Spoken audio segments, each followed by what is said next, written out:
अस्सलाम वालेकुम। मयूषा हाज़िर हैं आज मटन यखनी पुलाव के साथ।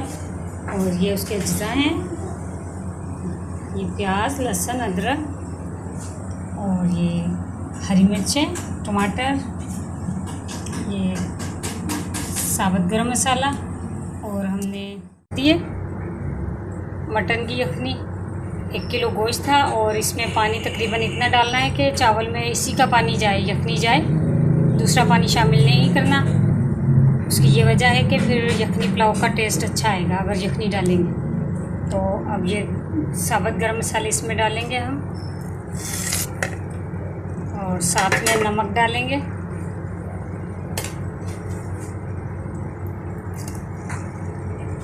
तकरीबन 3 चम्मच डालेंगे।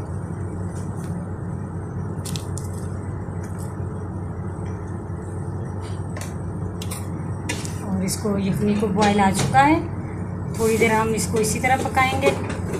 फिर उसके बाद हम इसको प्रेशर लगा देंगे। ये प्रेशर इसका गोश्त के हिसाब से लगेगा, जैसे गलने तक जितने टाइम में गल जाए। हम तकरीबन 10 मिनट लगाते हैं इसको, तो हमारा गोश्त गल जाता है इस 10 मिनट में। तो फिर जब तक यखनी तैयार होती है फिर मिलते हैं अभी थोड़ी देर में। ये हमने लहसुन, अदरक, हरी मिर्चें और नमक डालकर इसको बिल्कुल दरदरा सा करना है, ज़्यादा बारीक नहीं पीसना। अगर आपको यखनी पुलाव का असली टेस्ट चाहिए तो आपको ये मेहनत करनी पड़ेगी। अगर आप मशीन में करेंगे तो मसाला उसका अच्छा नहीं बनता चावलों का। तो आप अच्छी तरह इसको इससे दरदर सा कर लें, ज़्यादा बारीक नहीं करना। फिर इंशाल्लाह बिल्कुल जो हमारे घर में बनता है यखनी पुलाव वही टेस्ट आएगा। लाइट ब्राउन हो गए और ये देखें हरी मिर्चें इस तरह से मोटी मोटी कूटनी है, ज़्यादा बारीक नहीं करनी है आपने। इसमें लहसुन, अदरक, प्याज, हरी मिर्चें। अभी ये लहसुन को हम और हरी मिर्चों को भूनेंगे। उसके बाद इसमें टमाटर शामिल करेंगे और फिर गोश्त शामिल करेंगे इसमें।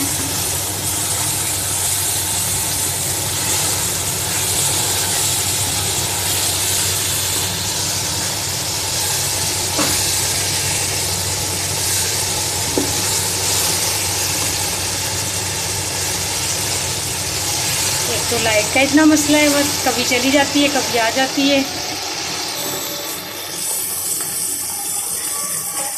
ये पता नहीं लोड शेडिंग का भी मसला कब हल होगा हमारे यहाँ। एक तो लॉकडाउन है।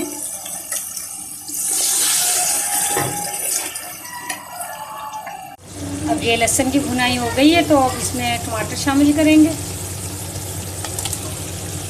जब तक टमाटर इसके अच्छी तरह मैश नहीं हो जाते, भूल नहीं जाते, तो जब तक इसको पकाएंगे। फिर उसके बाद अपने चावल गोश्त शामिल करेंगे और यखनी।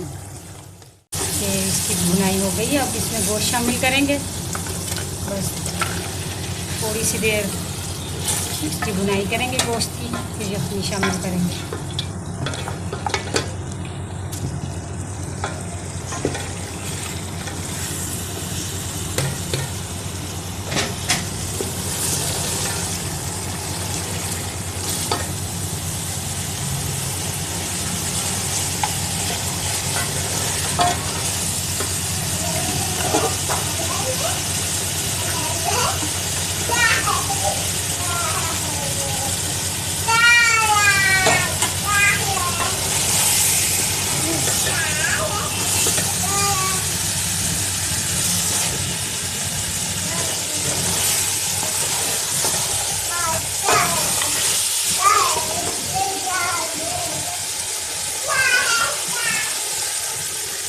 अब इसमें यखनी शामिल करेंगे।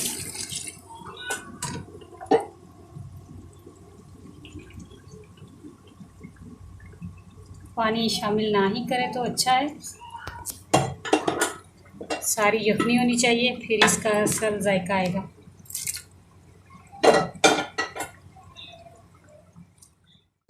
अब ये हमारे तैयार हैं चावल दम के लिए।